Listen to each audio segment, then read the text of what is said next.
Chaos theory. Butterfly effect. The 15-second lie that caused a startup to collapse. It all started with a bad joke about coffee made in Rio de Janeiro. In less than 3 months, that joke crossed the world, resulted in a firing in Seattle, and caused the bankruptcy of a startup in Sao Paulo. And the person who was fired, it was the brother of the guy who made the joke. This is proof that nothing is truly small or isolated. Stay until the end to see the complete sequence of this butterfly effect. The joke. Rio de Janeiro, Brazil. A stand-up comedian named Thiago is at a small bar in Lapa, doing his weekly routine for 50 people. He tells an exaggerated joke about how to make the perfect coffee, an absurd satire involving 27 ridiculous steps, including praying to the beans and using only water that was once a cloud. The audience laughs hard. A girl in the front row records everything on her phone and posts it on TikTok with the caption, "How to make the perfect coffee, the definitive tutorial." The video is 15 seconds long. Within 36 hours, it hits 12 million views. People all over the world watch. Most understand it's a joke, but not everyone. The interpretation. Seattle, United States. A perfectionist barista named David, 24, sees the viral video. He doesn't speak Portuguese, so he only watches the TikTok's automatic captions, which translate poorly. He interprets the joke as a revolutionary Brazilian method of preparing coffee. David is obsessed with artisanal coffee techniques. He takes everything seriously. The following Monday, he convinces his boss to implement the Brazilian method at the coffee shop where he works, a trendy spot called Cloud9 Coffee. They change the menu, increase the prices, and start preparing coffee with absurd and time-consuming rituals. Customers are confused. A coffee that took 3 minutes now takes 18 minutes and costs double. The revolt. Seattle, United States. Emma, a local gastronomy influencer with 400,000 followers, goes to Cloud9 Coffee on Wednesday. She waits 22 minutes for a coffee. When she finally receives it, the barista David solemnly explains the entire sacred Brazilian process. Emma finds it ridiculous, feels scammed. Furious, she posts a video. Don't fall for this fake. This coffee shop is charging absurd prices for a fake ritual they stole from a poorly translated Brazilian video. Boycott them. Her video goes viral locally. Customers cancel orders. The coffee shop's reputation plummets. In 5 days, revenue drops by 60%. The desperate owner needs a scapegoat. The firing. Seattle, United States. The following Friday, David is fired. He doesn't understand what he did wrong. He was just trying to innovate. He loses his job, feeling publicly humiliated. David had plans. He saved for a year to fulfill his dream of traveling to Japan, visiting Tokyo's traditional coffee shops, learning ancestral techniques. The trip was scheduled for 2 weeks later, but now, unemployed and without income, he cancels everything. Hotel, airfare, scheduled tours, all cancelled. He stays in Seattle, oppressed, looking for a job. In Japan, a small hotel in Shibuya receives the cancellation and is left with a vacant room during the busiest week of the year. The discount.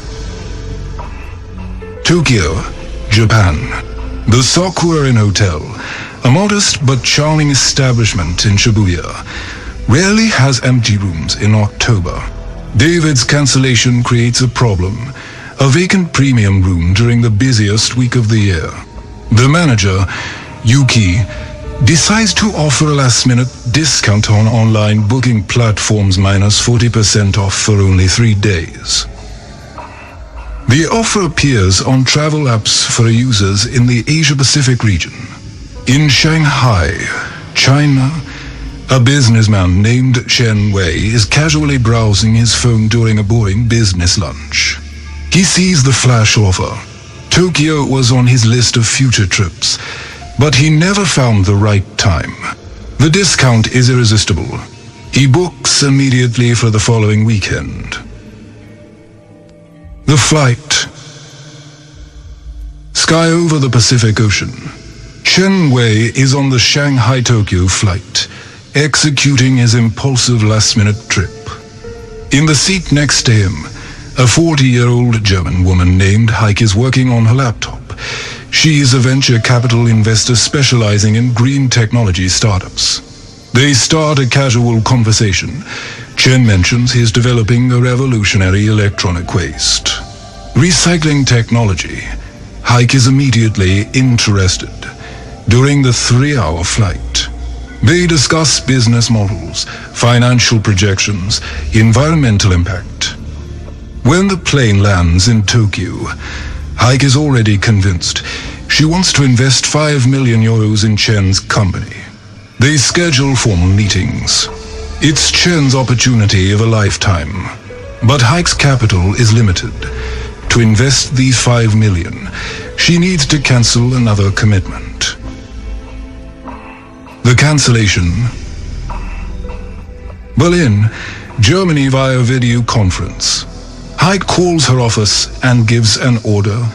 Cancel the planned 3 million euro investment in a Brazilian sustainable delivery app startup called EcoFlash. She explains that she found a better opportunity, with a faster and more scalable return. Her assistant protests. The contract with EcoFlash was virtually closed, only needed signing. But Heike is firm. Business is business. Cancel it. The call is made. In Sao Paulo, Brazil, the founders of EcoFlash received the devastating news. They were counting on this investment to survive the next 18 months. Without it, the company cannot pay salaries, suppliers, or maintain operations. It is the end. The bankruptcy. Sao Paulo, Brazil. EcoFlash announces bankruptcy 2 weeks later. 40 employees are laid off at once. Among them is a 29-year-old programmer named Philippe, who had only worked there for 6 months. Philippe is devastated. He had just left another job to bet on EcoFlash, believing in the company's sustainable purpose. Now, he is unemployed, with bills to pay and a competitive job market ahead. He returns to his mother's house in the suburbs of Sao Paulo, defeated. His family tries to comfort him. His older brother, who lives in Rio, comes to visit him on the weekend to offer moral support. The brother's name is Thiago. He is the stand-up comedian. The reunion. Rio de Janeiro, Brazil. Thiago and Philippe are sitting at a bar in Lapa, the same bar where Thiago made that coffee joke 2 months ago. Philippe is venting about how he lost everything, about how the startup mysteriously went bankrupt when a German investment was cancelled at the last minute. Thiago tries to cheer his brother up. He mentions that his career has also been strange lately. That joke about coffee became a huge viral hit, but he didn't earn anything from it. And now, he sees people around the world discussing Brazilian coffee methods that he invented as satire. They laugh at the irony. Philippe comments, "Funny, isn't it? You make a silly joke, and it crosses the world. And I lose my job because a German investor changed her mind out of nowhere. Everything seems random." Thiago agrees. "Yeah, man. Pure chaos. The revelation.